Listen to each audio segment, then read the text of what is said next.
नमस्कार दर्शकों, मैं जितेंद्र गुप्ता। आप देख रहे हैं स्टार सिटी न्यूज। मैं इस वक्त मौजूद हूं मादीपुर विधानसभा के राजा गार्डन वार्ड 03S में। हमारे साथ कांग्रेस के राजकुमार तंवर जी व उनके सहयोगी हैं ललित तंवर जी।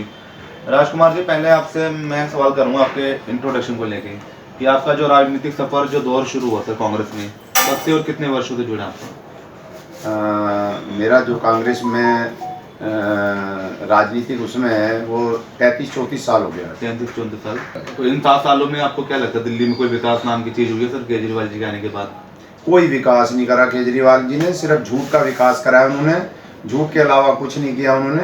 कोई हॉस्पिटल का काम नहीं हुआ, कोई नए हॉस्पिटल नहीं बने, कोई नए स्कूल नहीं बनाए उन्होंने।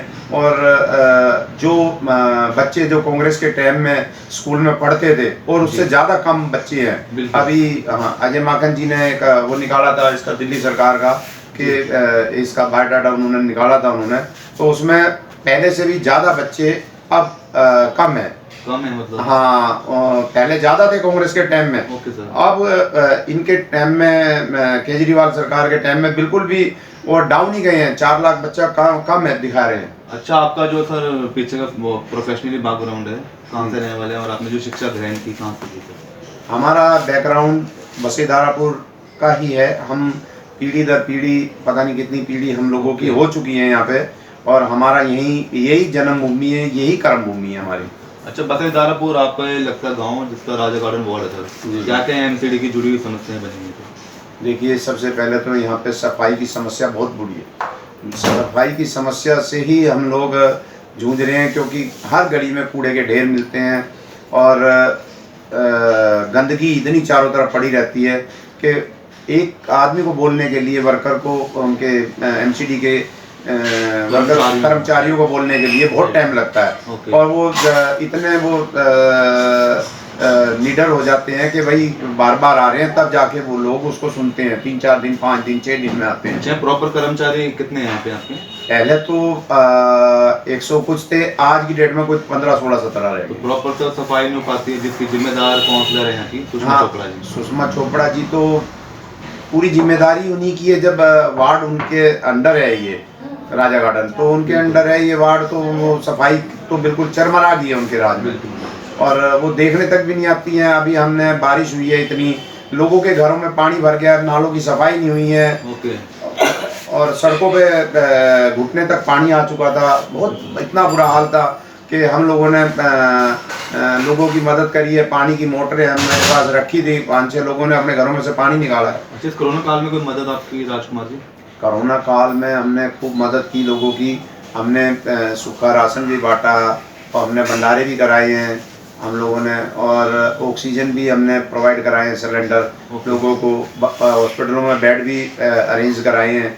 जितनी अपनी जान पहचान है अपने उसको जान पहचान को हमने उसको कामयाब बना के एडमिट भी कराए हैं काफ़ी पेशेंट, और उनको भगवान करे सबको अच्छी उनको छुट्टी हो गई है। बेचारे जितने हमने एडमिट कराए जिनको स्वस्थ हो गए हैं, और भगवान से यही प्रार्थना करते हैं ऐसा कोरोना काल कभी ना आए कि लोगों को हॉस्पिटलों में जगह नहीं मिली है, और लोग जो है इतने मारे मारे घूमते रहे हैं कि भाई कहाँ बेचारे को उनको मिल जाए, कोई सिलेंडर ही मिल जाए ऑक्सीजन के। उनको सिलेंडर तक भी नहीं मिले हैं ऑक्सीजन के, तो वो हम लोगों ने ऑक्सीजन के सिलेंडर भी हम लोगों ने खरीदे और अपने खर्चे से सिलेंडर भी उनको प्रोवाइड करवाते थे हम लोग।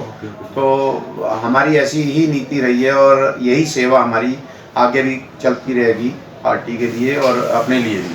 अच्छा ललित जी, आप कुछ कहना चाहेंगे आज की पार्टी को लेकर? सबसे पहली बात तो ये है कि सबसे पहली बात तो ये है कि दिल्ली के अंदर जो आज से 22 साल पहले शीला दीक्षित कर गई थी, वो पिछले 7 साल के अंदर आम आदमी पार्टी कुछ नहीं कर सकी है। और आम आदमी पार्टी की सबसे सहयोगी कॉर्पोरेशन के अंदर भारतीय जनता पार्टी हुई है, जिसने कि आग में घी का काम किया है। तो एक कहावत है, सीधा भाई वगैरह वो खुद नो तो वो खुद तेरा। भारतीय जनता पार्टी ने जब से दिल्ली के अंदर कॉर्पोरेशन उनके हाथ में आई है, तो इसको नरक बना दिया है, एक पैसे का द्वार बना दिया है। कॉर्पोरेशन के अंदर किस तरह से पैसे की उगाई हो। स्वीपर बेचारे मजबूर है, लाचार हैं, उनको वर्दियां ढंग से नहीं मिलती हैं। अगर एक क्षेत्र के अंदर 100 स्वीपर हैं तो उसमें से 15 स्वीपर आते हैं और सबको लाहौरिया कर देते हैं। ये मजबूरी है, क्योंकि कॉरपोरेटर भी और कॉरपोरेशन के अफसर भी, उनको तो पैसा चाहिए। और सबसे बड़ी बात ये है कि दिल्ली के अंदर जो इस साल बारिश ने, और बारिश से ज़्यादा जो हमारे लोकल काउंसलर कह लो, उन्होंने बिल्कुल भी कोई ऐसी भूमिका नहीं की है। उन्होंने तो ये सोचा कि हमारा लास्ट साल है, भारतीय जनता पार्टी ने कह दिया कि हम एक सीट पे दोबारा उसको काउंसलर का नहीं देंगे। तो उन्होंने कहा कि 5 साल में लूट सके तो लूट, मिल रही तेरे को पूरी छूट। अच्छा, इस बार क्या लग रहा है कांग्रेस के क्या मैनिफेस्टो में? इस बार चुनाव नजदीक हैं एमसीडी के, तो क्या तैयारी चल रही है दिल्ली में कांग्रेस? देखो जी, हम कांग्रेस दिल्ली के अंदर आज जीरो हैं, पर लेकिन अब हम हीरो बन के दिखाएंगे, क्योंकि हमारा फोकस इलेक्शन में जीत का नहीं है। हमारा फोकस ये है कि दिल्ली की पब्लिक को जो शीला दीक्षित ने सेवाएं दी थी, हम हर एक वर्कर, हर एक कांग्रेस का नुमाइंदा उनको वो ही सेवा करेगा, और दोबारा से दिल्ली के अंदर हम शीला दीक्षित के तरह के बहुमत से आएंगे, चाहे हमें थोड़ा समय लगे, पर लेकिन दिल्ली को, सिर्फ दिल्ली को कांग्रेस के अलावा और कोई भी नहीं संभाल सकती। भारतीय जनता पार्टी ने जब भी कभी भी कॉरपोरेशन के अंदर किया है तो सिर्फ लूट मचाई है। बिल्डिंग डिपार्टमेंट, सफाई डिपार्टमेंट, जहाँ पे भी उनके हाथ में आया, उनके हाथ में तो इवन ये तक था कि साबुन तेल अगर कॉरपोरेशन में आता है तो वो कैसे बेचा जाए।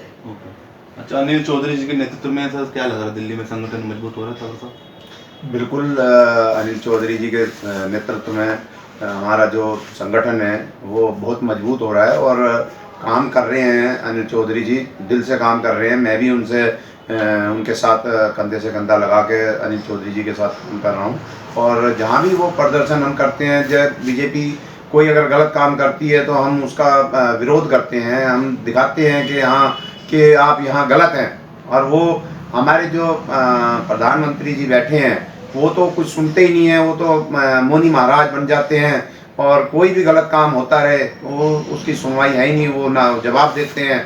बस वो तो पब्लिक की भाषा को अपना मन की बात में उनको समझाते हैं। मन की बात उनके लिए बहुत बड़ी है, क्योंकि तो मन की बात करते हैं वो, उनकी मन की बात उन्हीं के अंदर रहती है। वो बाहर तो वो पब्लिकली किसी को बोलते नहीं है। अगर आपको पार्टी मैदान में उतारते हैं एमसीडी चुनाव में, तो क्या आप इस चुनाव के दौर में हैं? देखिए, हमारे जो गांव वाले हैं वो हम सब एक हो जाते हैं। जब भी कोई हमारा गांव का व्यक्ति लड़ता है तो हम नहीं लड़ते, गांव लड़ता है पूरा। और जब गांव लड़ता है तो सब एकजुट हो जाते हैं। कोई यहाँ कोई जाति धर्म नहीं देखता, कोई कुछ नहीं देखता, सिर्फ मदद करते हैं एक दूसरे की, और कंधे से कंधा लगा के काम करते हैं, और अपने प्रत्याशी को जीत के ले जाते हैं। उसकी यही पहचान सबसे बड़ी होगी कि एमसीडी में लड़ने के लिए कि साफ छवि वाला आदमी आए और एमसीडी को साफ सुथरा सफाई दे, और साफ सुथरा काम करके दे, नाले बनवाए, अपना सड़कें वड़कें बनवाए, जो भी अपना एमसीडी के अंदर आता है वो सारे कार्य अच्छे से कराए, ना कि कोई काम इस तरीके से कराए कि भाई ये हो ही नहीं सकता।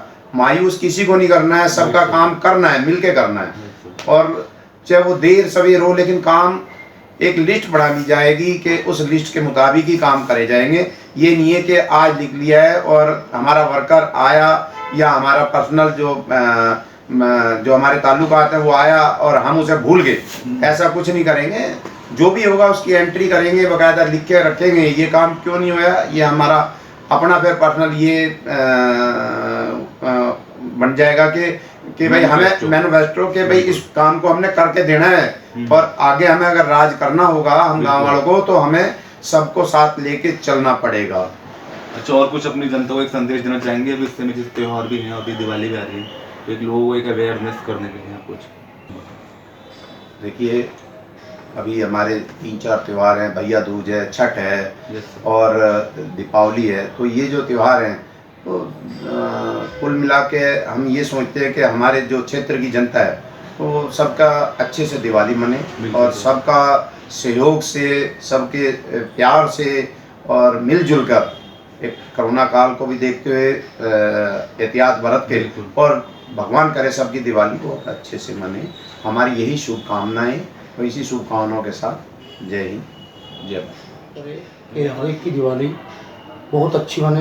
मैं सभी भाइयों बहनों से ये अनुरोध करूँगा कि शांति से, प्यार से, भाईचारे से सभी अपने त्यौहार मनाएं, और भगवान से प्रार्थना करता हूँ कि सबकी शुभ दीपावली